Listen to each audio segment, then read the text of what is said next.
Okay, so once I'm in this position, there's a couple ways now that we can start to work on knee flexion. And this video is getting pretty long, so I'll probably do a separate video for knee extension. But basically what I'm gonna do is, I like to come under the thigh. I almost never push on the lower leg to try and improve bend. I come under the thigh. I lift the thigh as if I'm bringing my knee toward my chest, toward my shoulder. And what naturally happens is the leg will just kind of relax into that knee flex position. As it relaxes, I'm looking to feel a little bit of a stretch sensation on the front of the knee. The electric sensation is still buzzing pretty good.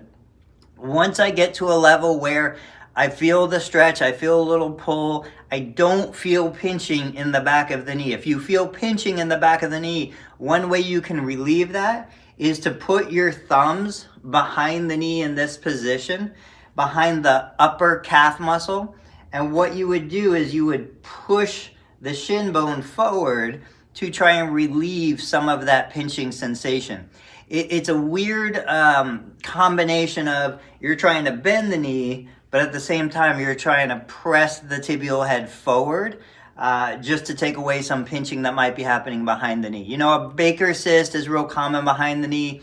Sometimes the back of the implant will pinch some of the soft tissue when you're bending the knee.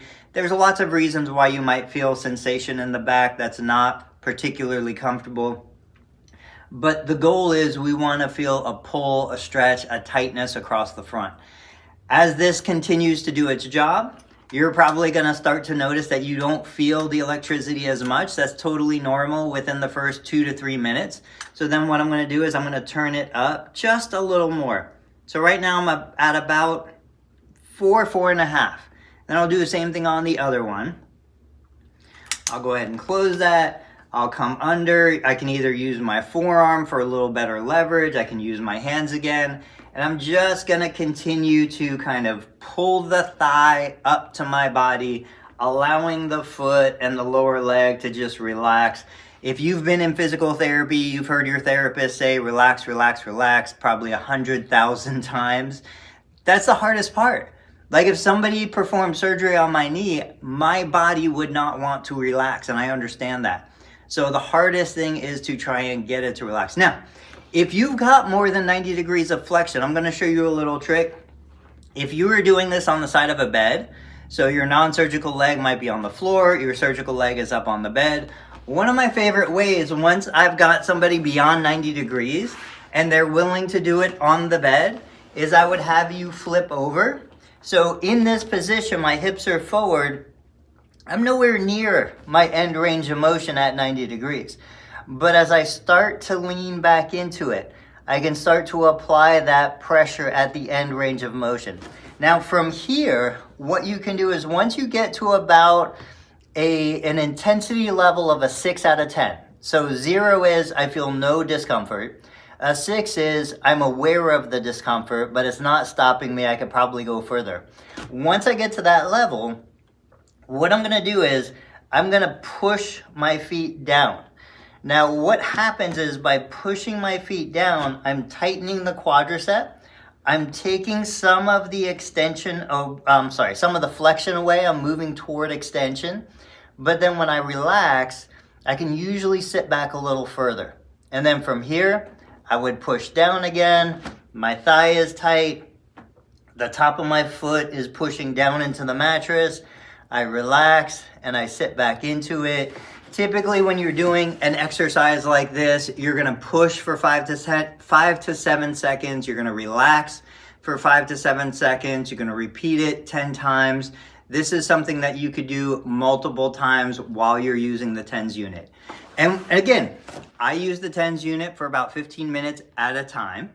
I don't like using it longer than that because it loses its effect, it loses its benefit. When you're done, you can open it up, you can turn the electrodes off.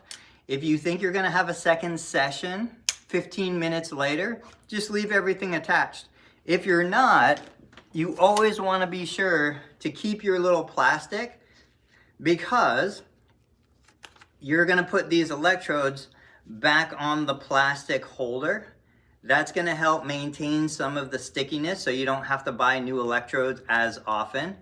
You want to try to make sure that your skin is clean. You want to try not to have lotion or anything on the skin. That will help the electrodes last a little bit longer. It's not unreasonable that if you're using the electrodes on a daily basis, you're probably going to have to replace them once a week. If you're using them less frequently, you might replace them once a month. But replacement electrodes are not that expensive. If for some reason you can't get replacement electrodes, there are some gels and some different things you can put on them. Or if you can just put them on and then wrap, like a compression wrap, an ace wrap, elastic wrap, anything like that, to hold the electrodes against the skin, even if they're not sticky anymore. As long as they have that skin contact, you will still feel the benefit of a TENS unit. So guys, thank you so much for watching. If you have questions, just let me know. I'll catch you on the next video.